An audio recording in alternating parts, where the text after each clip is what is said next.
Mwiriwe neza mwese.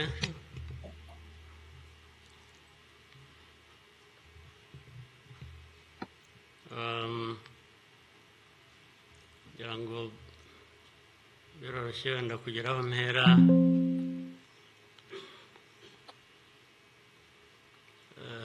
Ndahera ku mateka Bizimana yatubwiye.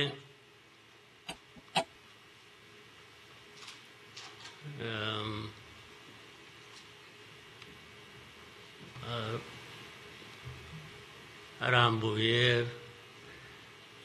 afite ibimenyetso ashingiyeho,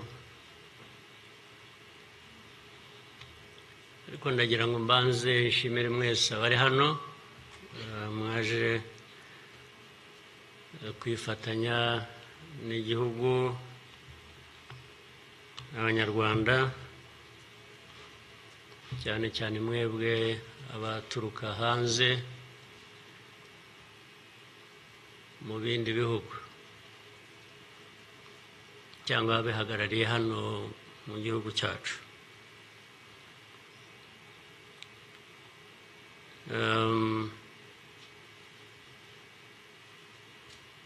Ndabashimira kuko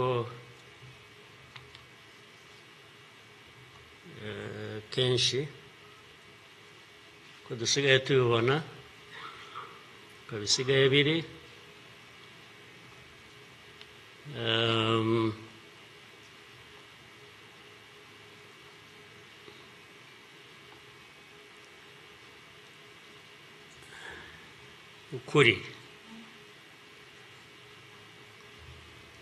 ukuri ntabwo kukigenderwaho.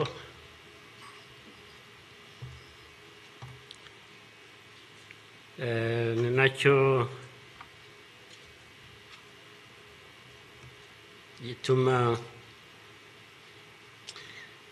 ariko reka mvugane, hari umuntu w'inshuti yanjye wigeze kumbaza atari ko wowe nk'umuntu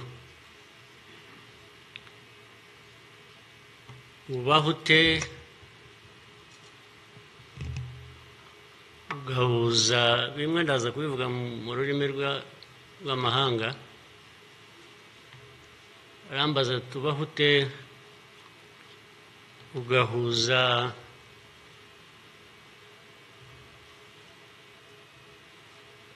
the dark past and the cruel present.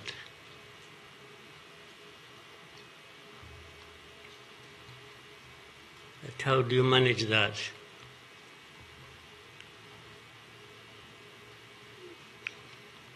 Ariko uko nabyumvaga ntabwo ari igihe yabazaga gusa, yabazaga u Rwanda.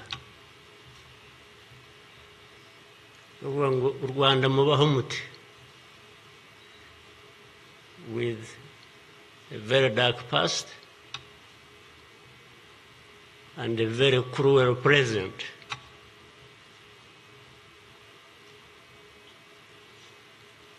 Icyo namushubije nuko from the beginning we were under any illusion that the two were siblings and we had to deal with them as such. You have to deal with the cruel present, knowing that it is very, very much related to the dark past. They are inseparable. So for us, we have a choice to make.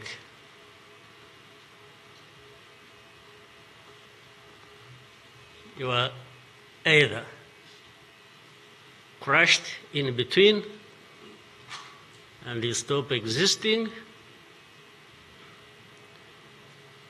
or you stand up and fight.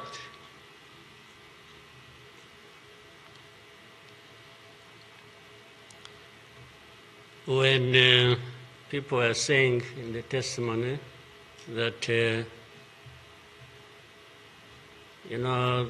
the hope they have and that what happened here 30-something years ago will never happen again.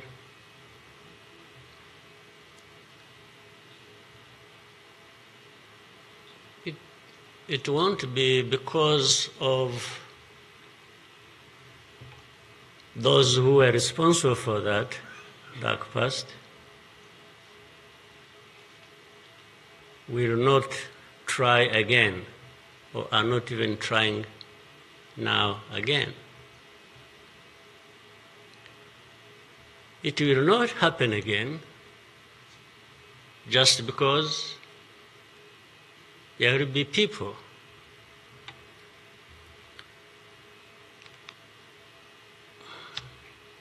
who will stand up and fight.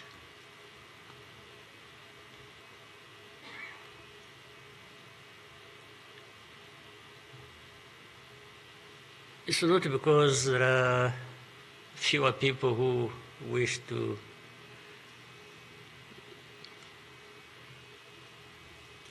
perish or who would have wished us all to disappear, this country to disappear.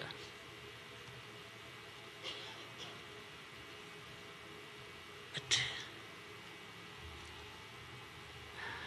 how can people accept that?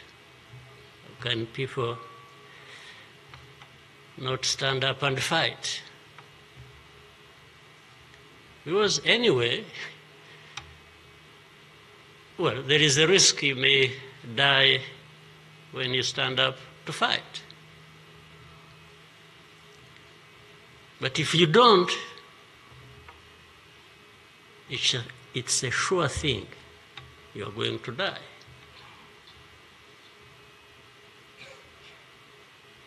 So why don't I try the former? Why don't I try to stand up and fight with the chance that you might survive and live on your life as you want it, instead of giving up and you let people treat you as if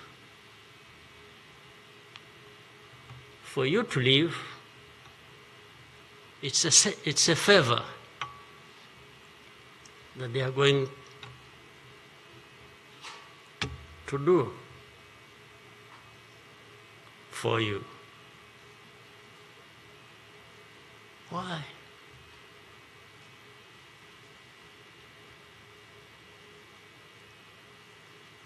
I've also had people come to me and warn me and say, President, you are too vocal, you say things that challenge these people who have the power in their hands and they're going to kill you. Well, first of all, it means they are killers. But my answer to them is, you know what? If I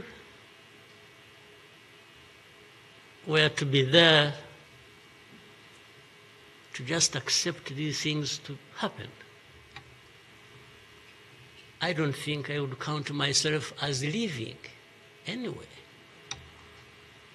It's like I would already be dead.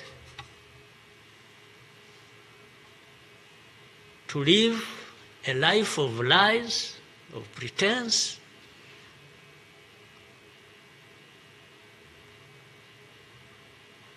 and all my life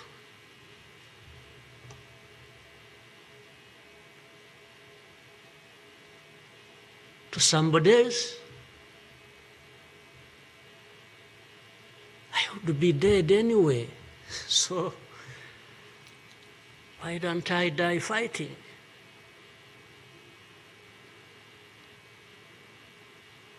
So you Rwandans, why don't you die fighting? Instead of dying anyway,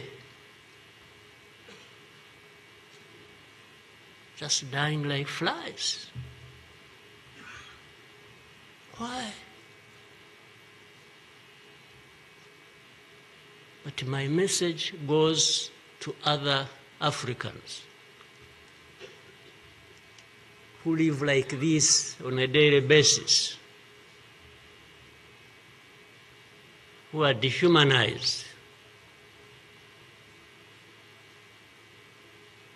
And they accept it and they beg. I can't beg to live. I can't beg anybody.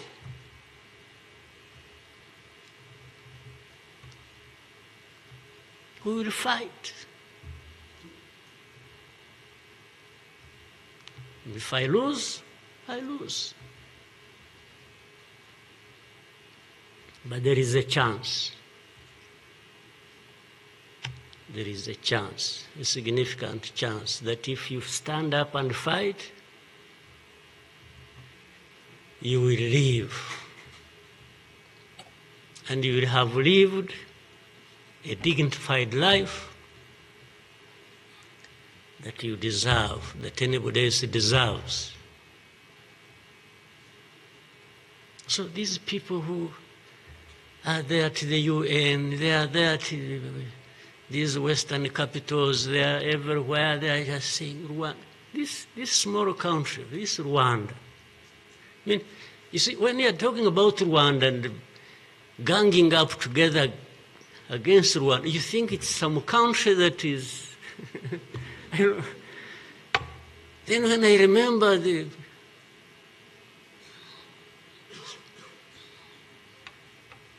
facts about it, I just imagine the world has gone amok.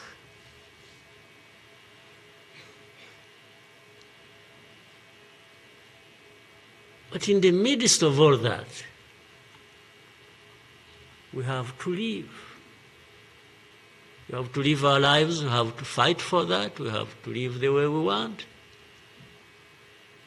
And I tell anybody to his face to go to hell.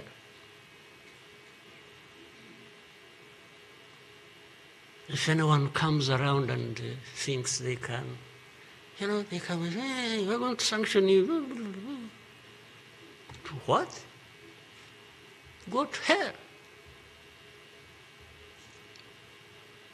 Just go to hell.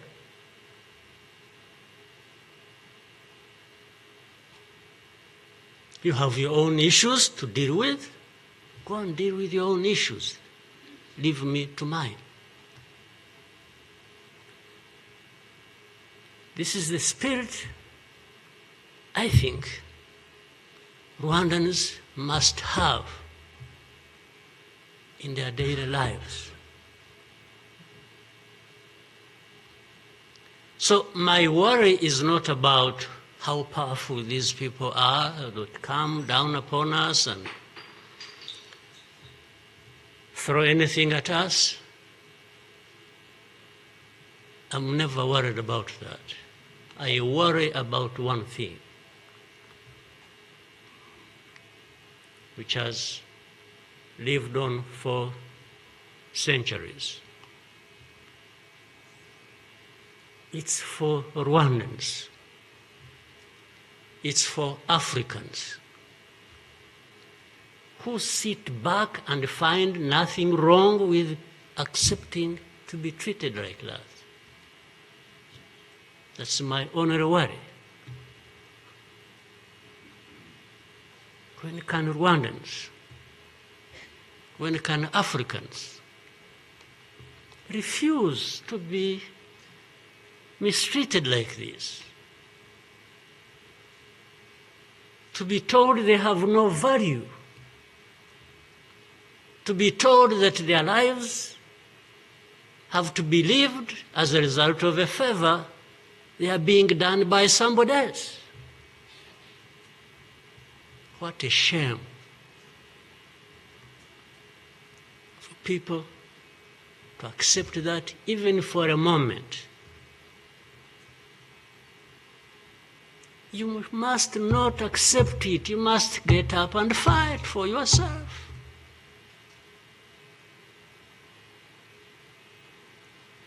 And then you have fools leading countries and being used as puppets.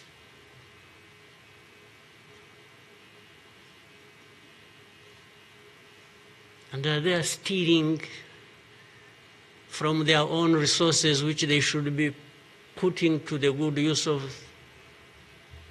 their own people and develop them. They just put everything to their own use, find billionaires in a sea of poverty, millions of people going hungry, and their leaders, billionaires, money that has been stolen from the resources of these people, and these are the ones received in Western capitals and praised, and when, Rwanda is being crucified literally at the UN, everywhere, these are the ones who show up and everybody is doing their bidding.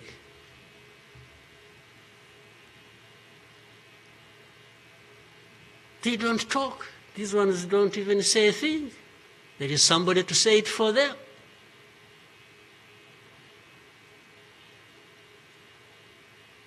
They don't say a thing. Even in meetings where solutions are being thought about and crafted and so on, they are absent because somebody else is there. They are addressed there. When their name comes up, they say, no. You see, I see it on a daily basis. Somebody has agents, orders them, pays them to go everywhere preaching hate speech, killing people in broad daylight, setting fire on these people, burning in broad daylight.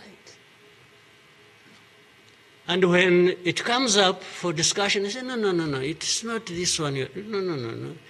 You see some other people, we look for them. But the person keeps coming up. He says, no, I will take the war to Kigali, I'll remove the government, these Tutsis, we are tired of them, like they were tired of them 31 years ago. Here. And it's okay. These wonderful people, these powerful people who tell us what to do and what not to do, they are okay with that. They are fine with that.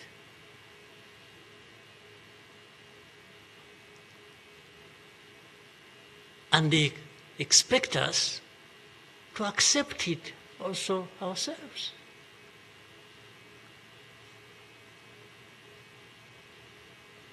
In broad daylight.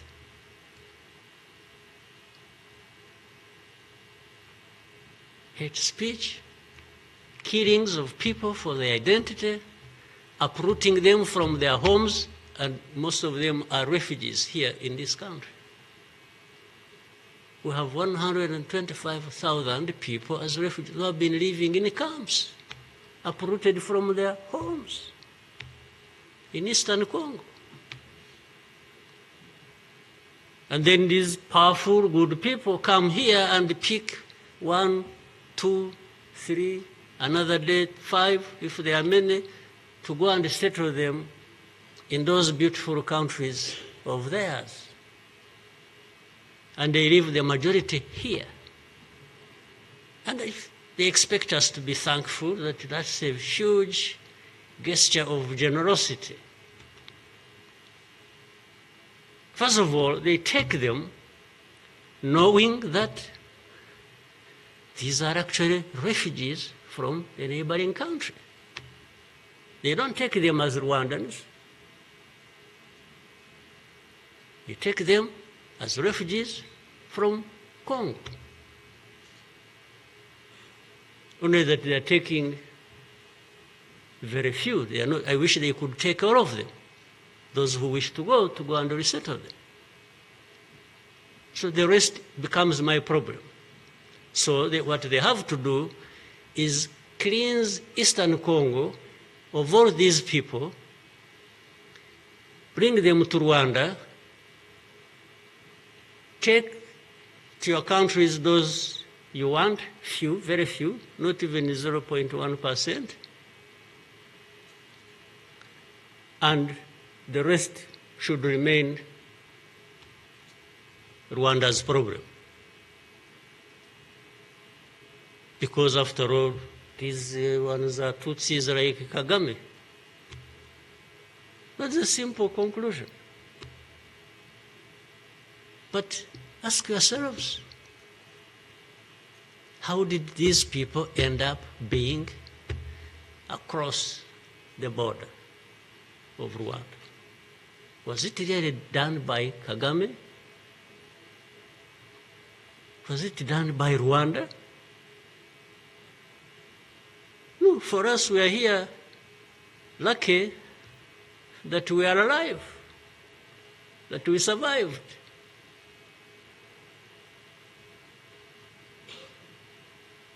So,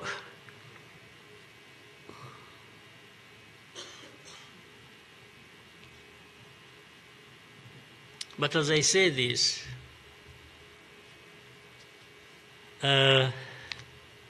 even for my sanity and the country's sanity, we have sometimes to just try to do things differently. Meaning, if you want to be helpful, if you want us to be partners, we are happy to play our part, and you can be sure you will find a reliable partner in us, irrespective of what we think about you.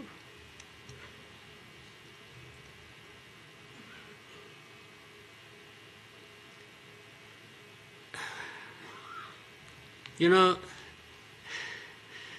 this whole thing you see every day, you know, you have heard of groups, what is it? Group of experts. You have heard of that thing? These are people who go around, experts who are supposed to know better our situation than ourselves. Can you imagine? And the ones who lead those groups are the very people connected with this history I'm talking about, or that Bizahira was talking about. Can you imagine the cynicism?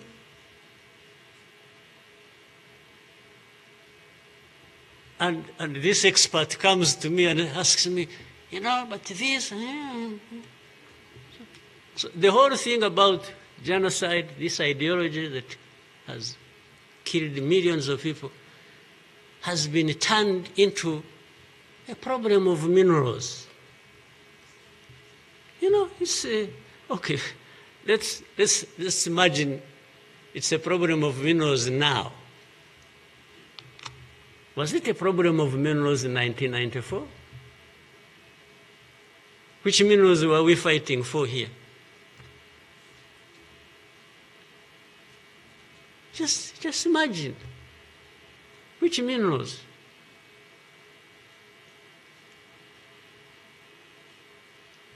Second, if it were to be minerals, how many are actually fighting for these minerals in those places, assuming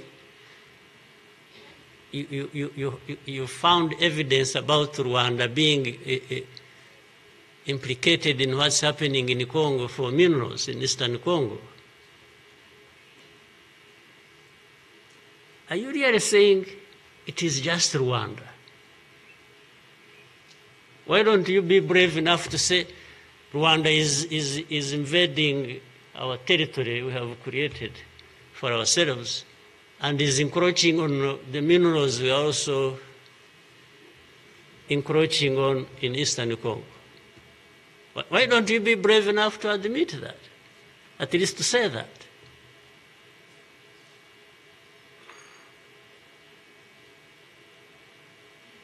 Minerals? If what is the allegations, if these allegations were true, you know what? Rwanda would be as rich as you are, those who make the accusations. We would not be needing your money at all. Which you give us nothing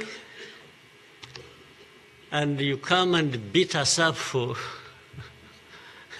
for everything. I mean, yeah, that is the world between the dark past and the cruel present.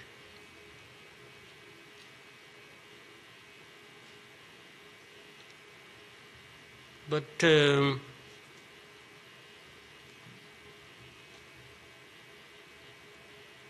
what didn't kill us and finish us 21 years ago has hardened us, has prepared us for the bad things that will always come anytime these people want and wish. Honestly, I want to assure you, we will not die not fighting like last time. And fighting does not involve invading anybody's territory, does not involve going after something that is not ours. Fighting, I mean, is if you find us here and want to treat us the way you want that you have seen in the past, I just want to assure you, you will not succeed. You will not succeed. I think I beg all these Rwandans, we should be itching for a fight with anybody who wants to come here and turn things upside down. And I think there are many who are ready to join for that.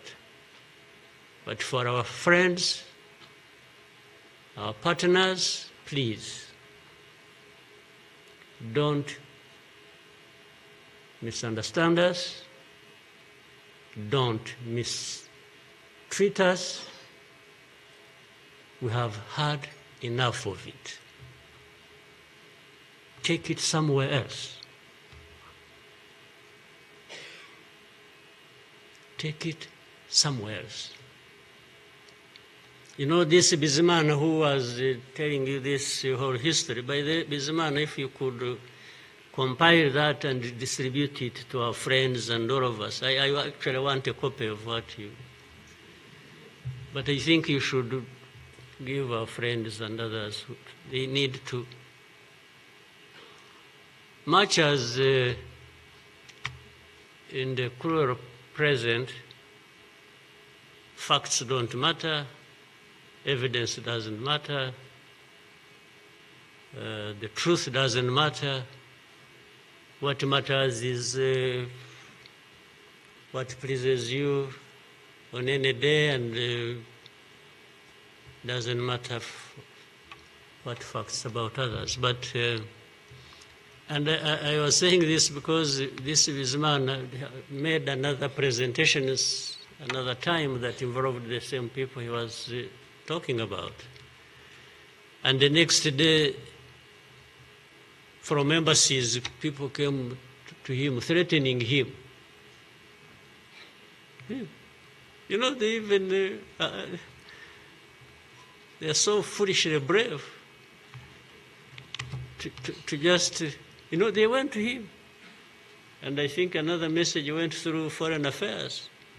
It's like this man who is saying this, and he was not saying it is not true, but he was saying no for daring to say it, even if it is the truth. Yes, they threatened him, and they even started threatening he will not get a visa to travel to some places, face to face, like that. Somebody from the embassy threatening our minister. Of course, I can't blame them that, given this history we have had, that from the embassy they even think they are above the minister. He just come and say, you dare say this. He wasn't saying, this is contrary to the truth or evidence we have. Why did you present lies? No. He was just saying, whether lies or truth, you shouldn't have said it. That is the cruel present we live in, but we must confront it, and we will. We shall. No question about it. I've also told people that anyway, for us, we are in a sort of not bad position, because the worst has already happened to us. I don't think anything worse will happen, ever. So those who are scared, fearful of anything, I just want to console you in some way, if you may, that actually the worst has already passed. When we lost the people during that time, the young man was giving a testimony about. Do you think anything like that would ever happen again? I don't think so. So why would we be scared of anything? The worst.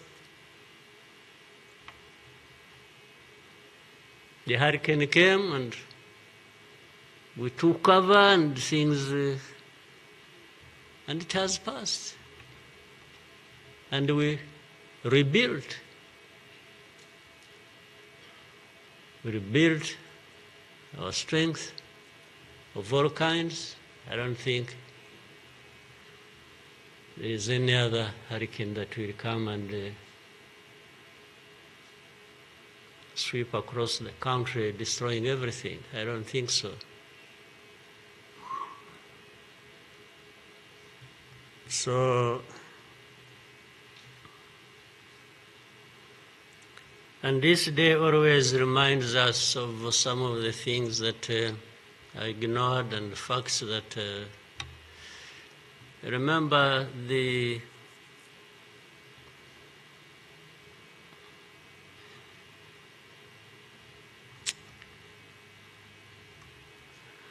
book written by somebody many of you know, Philip Gurevich,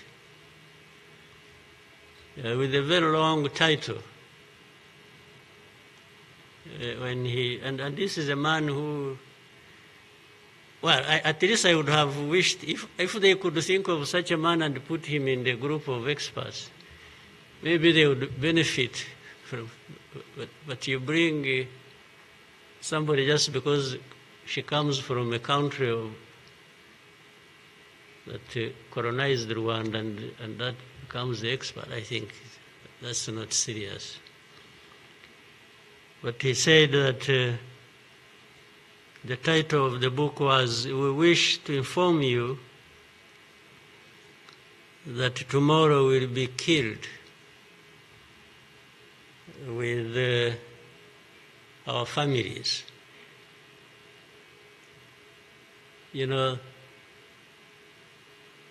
who were they informing? And who was going to stop that? And who was going to come to their rescue? Nobody. It just happened as they said it. People kept telling the world, "We want to inform you that tomorrow we're going to be killed with all our families." And who cared? And the families were killed indeed, including the family of the young man who was testifying here. Well, including our families, those of us standing here, who have been demonized every single day about our history. The history where there is a force that always has been attempting to turn victims into perpetrators. So these people who give testimonies and say what happened to them, they are actually now perpetrators. They are no longer victims. So the cynicism I was talking about of what happens in this world is that these very people who barely survived and who lost everything else and their families are now the victims, the perpetrators, no longer victims. That's what the world wants to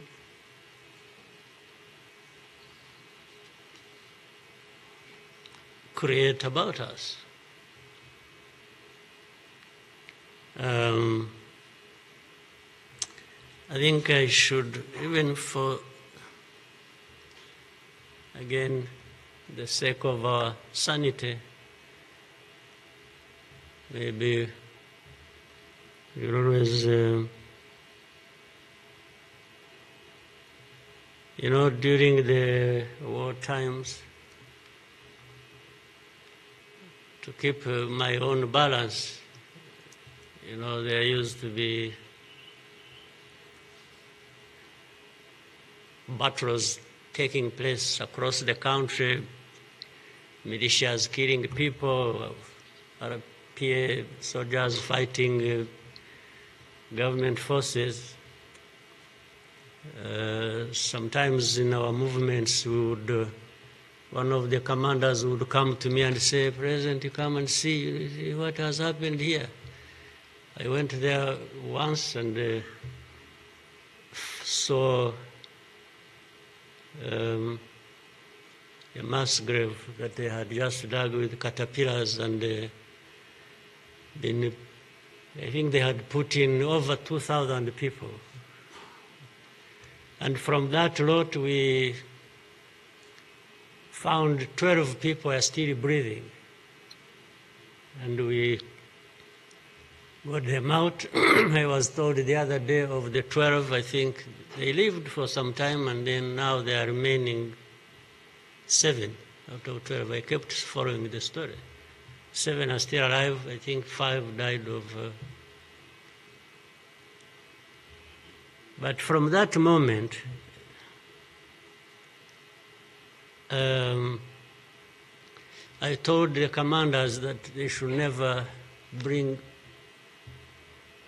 my attention to this kind of thing. They should just handle it, and we agreed how they will be handling it. But I should never, I don't even need to be informed or, and the reason was simple. And unfortunately, such a moment of remembrance sort of takes you back into that. But the reason was I didn't want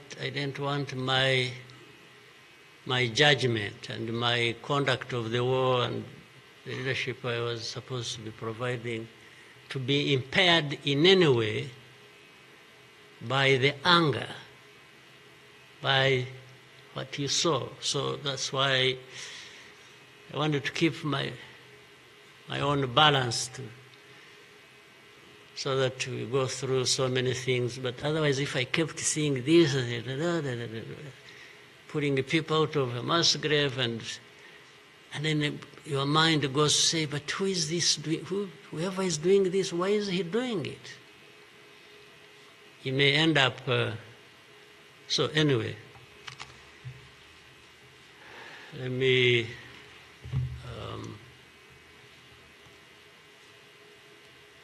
end here. There will always be another day, another year to commemorate our lost people. But for Rwandans, I beg you,